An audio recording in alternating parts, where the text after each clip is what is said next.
Okay, in section 7.5, we're looking at expected value. So this is a way, usually it's used in gambling.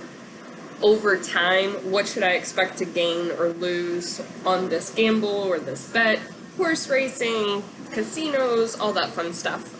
So we're gonna kind of try to keep it a little bit PG rated here. So long story short, to find the expected value, you multiply the outcome times the probability of the outcome occurring, and you add them all up.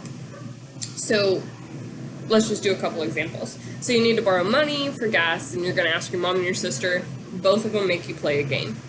Sounds kind of saw-ish, right? So your sister has you roll a six-sided die and says she'll give you $2 times the number that appears on the die. So we're going to come back to this real quick, but kind of keep in mind, if I'm rolling a six-sided die, what are the outcomes? 1, 2, 3, 4, 5, or 6, right? What's the probability each one of those outcomes occur? What's the probability I get a 1? It's 1/6. What's the probability I get a 2? It's 2/6, so on and so forth. And in the end, what am I going to gain? $2. Okay, so your mom has you spin a spinner with two outcomes, red and blue. She'll give you $5 if it lands on blue and $15 if it lands on red. What's the expected value of each game? So let's go back up to your sister real quick. She's going to have you roll a die and says she'll give you $2 times the number that appears on the die. So let me get some paper real quick. So let's look at the outcomes we have. You're going to get $2 times the number that appears on the die. So if you roll a 1 times 2, you're going to get $2. And what's the probability that that occurs? We already said rolling any of the die, if it's a fair die, is going to be 1/6, right? Probability of rolling a 1 is 1/6, a 2, 1/6, a 3, 1/6, so on and so forth. So if you roll a 1, you're going to get $2, and that probability is 1/6. If you roll a 2, how much money are you going to get? 2 times 2 is 4, so you're going to get $4, and the probability of rolling a 2 is a 6, 1/6. If you roll a 3, you're going to get $6, and that probability is a 6. If you roll a 4, you're going to get $8, and that probability is a 6. If you roll a 5, you're going to get $10, and that probability is a 6. And if you roll a 6, you're going to get $12, and again, that probability is a 6. So here are all the outcomes, all their probabilities, and we're going to add them all up. This is how we find expected value. I don't have to add anything. That's an equal sign. For 10, that's an equal sign. All right, so 2 times a 6, we got 2/6 plus 4/6 plus 6/6 plus 8/6 plus 10/6, right? Just multiplying our fractions, plus 12/6. So we have 2 and 4 is 6, and 6 is 12. That gives me 20, 30, 42. Of course, you can use a calculator, so 42/6 gives me $7. So if you play her game, you can expect to get about $7, right? Okay, so let's go to your mom. It says your mom has you spin a spinner with two outcomes, red and blue. We're going to assume we have an equal probability for landing on red or blue. She's going to give you $5 if it lands on blue and $15 if it lands on red. How much money can we expect to get from her? So we have two outcomes, landing on red, landing on blue. If we assume those probabilities are the same, then the probability of landing on red is a half, and the probability of landing on blue is a half. So if we land on red, what are we going to get? $15. So here's the outcome of 15, and the probability that happens is a half, or 0.5. You can't see that. There we go. And if I land on blue, I'm going to get $5, so there's my outcome. And again, assuming those probabilities are 50-50, then again, we have a half, or 0.5. So here are the outcomes, the probability those outcomes occur, and I need to add these up. So 15 times a half is 15 halves, plus 5 times a half is 5 halves, so I get 20/2. So I can expect to get $10 from my mom. So I'm only going to get an expected value of $7 from my sister, $10 from my mom.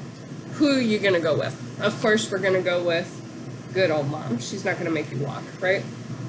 I don't know, my mom probably would make me laugh. It's fine. No judgment. Okay, let's do, get off of me. Another example. So a basketball player makes a free throw 47.3% of the time. How many points would you expect him to make if he shoots 3 free throws? If you don't know, you get 1 point for a free throw, right? So I know we're going to do this 3 times, but let's look at just 1 time. If the basketball player throws a free throw, he's going to make it 47.3% of the time. So if he makes it, the outcome is he gets 1 point, and the probability of him making it is this percentage as a decimal. So remember, you just move your decimal point over twice, so that's 0.473. So this is 1 throw. If he makes it, he gets 1 point, and the probability of that happening is 0.473. If he misses, how many points does he get? 0. And the probability that that happens, him missing it, is just the complement of this. So this is 1 minus that value. That's how we find complements of probabilities, just 1 minus that value. It really is irrelevant here because I'm going to multiply it times 0, and 0 times anything is going to be 0. So for 1 throw, the expected value of his points is going to be 1 times 0.473, which is 0.473, plus 0 times whatever this number is, which doesn't matter because I'm going to get 0. You can't see that. Boop. And so this is equal to, so this is the expected value of 1 free throw. How many is he going to shoot?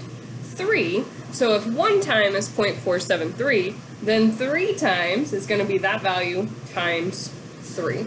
So what is 0.473 times 3? I don't know. I'm going to my handy dandy calculadora. 0.473 times 3 is 1.419.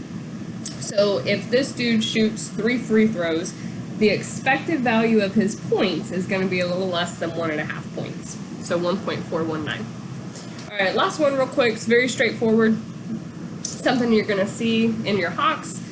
So instead of a wordy scenario, they just give you the outcomes and the probabilities in a chart. And we want to find the expected value. So it works the same exact way. Something to note real quick, there's a negative right here. So your expected value, all the problems we did, we ended up with a positive number. But if you're doing this for a bet, and say you're betting $50 and you could lose 100, then of course your expected value could be a loss. You could get a negative number. So having negative values, especially when you're talking about money, is absolutely possible.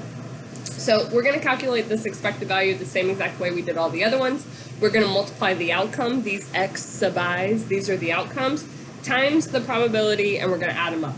So we get -1, that's the outcome, with a probability of 0.3, plus 0, that's the outcome, with a probability of 0.1, plus 1/4, so 0.25, with a probability of 0.2, plus 1.25, with a probability of 0.4. So we just multiply, add all those up, so we get -0.3, plus 0, plus 0.05, plus, what is that, 1.25 times 0.4?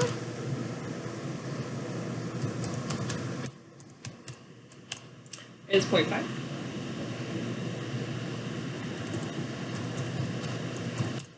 Alright, and to get that expected value, we'll just add them up. So we have 0.5 plus 0.05 minus 0.3. So we get positive 0.25. So whatever this gamble or bet or whatever was going on, our expected value is to win 1/4. If it had been negative, then our expected value would be to lose 1/4. So we are the winners. So over time, if you play this a bajillion times, whatever this was, you can expect to win 1/4. Was it worth it? I don't know, man.